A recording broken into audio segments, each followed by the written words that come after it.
மேலே ஏதோ எழுதி விளாண்டுக்கிட்டு இருக்க மாதிரி தெரியல. இதனால் என்ன நடக்குது தெரியுமா? தற்கொலை. ஆச்சரியமாக இருக்குல்ல?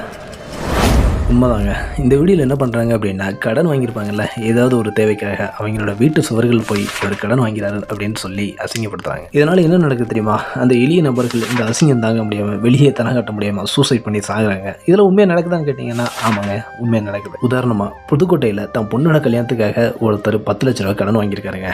அந்த கடனில் கிட்டத்தட்ட 19 தவணைகளில் 15 தவணைகளை அவர் சரிவர செலுத்திட்டார். மீதமுள்ள 4 தவணைகளை செலுத்துறதுக்கு டைம் ஆனதால் இந்த மாதிரி பண்ணியிருக்காங்க. அதுக்கு அவர் என்ன பண்ணார் தெரியுமாங்க? சூசைட் பண்ணி சாக போயிட்டாருங்க. அவருக்கு மீதம் இருந்த கடன் தொகை எவ்வளவு தெரியுமா?